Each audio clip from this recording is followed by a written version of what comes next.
अनुपमा हमेशा यही कोशिश करती है कि उसके परिवार पर कोई मुसीबत ना आए, फिर चाहे उसका परिवार मायका हो या फिर ससुराल हो, हर जगह अनुपमा खड़ी रहती है। कोई मुसीबत आती है तो डटकर सामना करती है और उस मुसीबत का हल भी निकालती है, कैसे इन सब से दूर रहा जाए।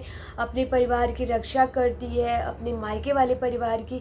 लेकिन अब यहाँ पर जो अनुपमा की मुसीबतें हैं उसके इर्द गिर्द 24 घंटे घूमती रहती है। हर बार किसी एक फैमिली मेम्बर को भड़काने की कोशिश करती। जी हाँ, बात कर रहे हैं मालती देवी की। जो मालती देवी हमेशा यही कोशिश करती है कि कैसे भी करके अनुपमा को घर वालों के नज़रों में गिरा देना चाहिए, जिससे कि घर वाले सिर्फ मालती देवी की बात सुने। और ख़ास करके मालती यही कोशिश करती है कि अनुपमा को अनुज की नज़रों से गिरा देना चाहिए, क्योंकि अनुज अनुपमा पर बेहद ही भरोसा करते हैं, उनसे बहुत ज़्यादा प्यार करते हैं। अनुपमा ने जो बात कह दी उसे अनुज मान लेते, इसलिए मालती देवी यही कोशिश करती हैं कि अगर अनुपमा को अनुज के नज़रों से गिरा देंगे तो अनुज उनके बेटे उनकी बात सुनने लगेंगे।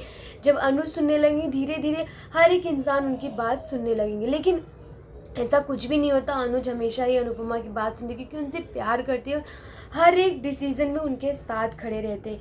अब मालती देवी कहीं हारती हैं तो कहीं दूसरी जगह अपना पैतरा आजमाने लगती हैं, फिर चाहे वो खुद अनुपमा के ही बच्चे क्यों ना। अब मालती देवी पाखी को अपने झांसे में लाने की कोशिश कर रही है, पाखी को मैनिपुलेट कर रही है, जैसा कि पाखी माँ नहीं बन सकती। इस चीज़ के लिए पाखी काफ़ी ज़्यादा दुखी रहती है। बस यही जानकर मालती देवी उसे सिंपैथी देती हैं कि और साथ में भड़काने की कोशिश करती हैं कि अनुपमा डिम्पी को ज़्यादा प्यार करती हैं, क्योंकि डिम्पी माँ बनने वाली है, समर्थ के बच्चे को जन्म देंगी।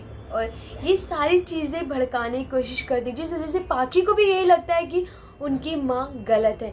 जैसा कि जब सभी शाह परिवार से फंक्शन अटेंड कर कर आते हैं, थक जाते हैं, आराम करने जाते हैं, तो पाखी और अधिक अपने रूम में जाते हैं, जहाँ पर पाखी फ़ोटोज़ देखकर काफ़ी निराश होती हैं। इन सब में अधिक उन्हें समझाने की कोशिश करते, कंसोल करते हैं, लेकिन वो उल्टा पाखी उन पे भड़क जाती हैं कि उन्हें उनका दुख नहीं दिखता, बाकी पूरी दुनिया का दुख दिखता है। जब अधिक उन्हें समझाने की कोशिश करते हैं कि और भी ऑप्शन से सरोगेसी कर सकते हैं, अडॉप्ट कर सकते हैं, लेकिन पाखी है जो सुनने को तैयार नहीं। उनका कहना है कि उनके बच्चे नहीं होंगे और दूसरे ही बच्चे होंगे। और ये सारी चीज़ें मालती देवी पाखी के कान में भर चुकी हैं।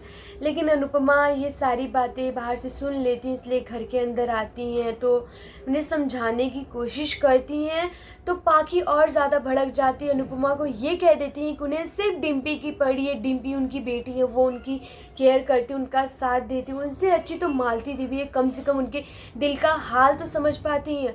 ये बातें सुनकर अनुपमा को तो समझ में आ गया कि मालती देवी किस कदर चाल चल रही, उनके बच्चों को ही भड़काने की कोशिश कर रही है कि कैसे उन्हें दूर किया जा सकता है। अब देखते हैं कि अनुपमा इन सब में क्या कुछ करेंगी, क्या वो मालती देवी को ये सब करने से रोक पाएंगी। ये देखना काफ़ी इंटरेस्टिंग होगा।